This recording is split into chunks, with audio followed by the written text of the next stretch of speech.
Welcome back to Fire Talk, folks. Today was a great day. We did a lot. I got to hang around and split wood with my son and boil down some sap into a more stable sugar, mapping where the fish runs are and our approach to getting meat that we can store for months, even years if we do it right. Reading the weather, going out in town and looking at the body language of the folks out there. And this is one of the few times that I could remember the enjoyment of being so fully alive, being outside all day and working till exhaustion, but having a purpose that is very clear and it's nourishing because it's meaningful. And the people that I love are going to benefit from my efforts. And I see it unfolding in that way every day. And no one needs to pat me on the back about it or make me do it.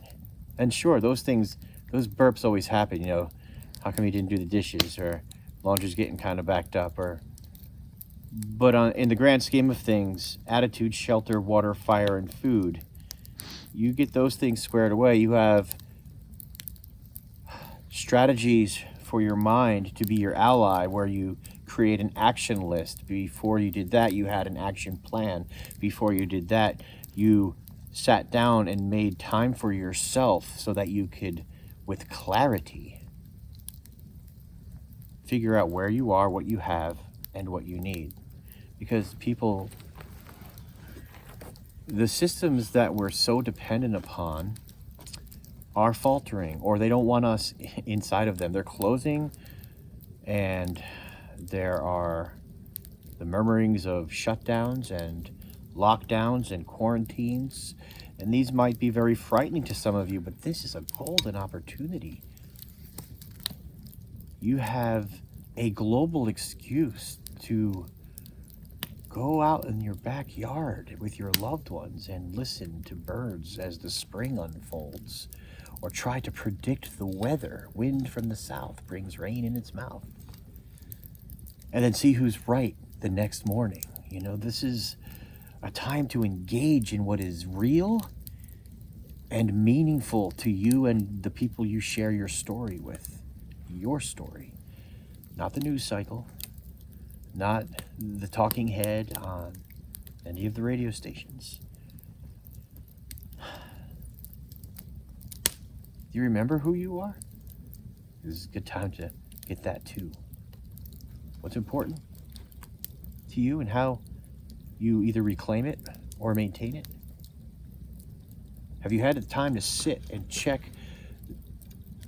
your life's work, the passion that drives you, against the wake that it's leaving to the people you care about?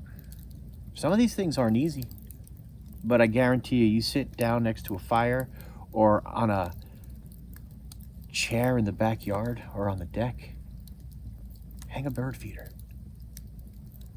Allow the quieter foundation from which our civilization has been built in.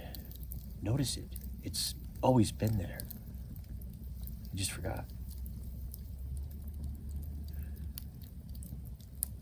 We can do the reclamation of our essential needs in a manner that is engaging, enthralling, without losing the respect for the potential hazards and the attention to detail needed to cultivate a solid base with lots of redundancy in our life-sustaining systems. After that, or during that, make room for yourself and for your loved ones. See you on the trail.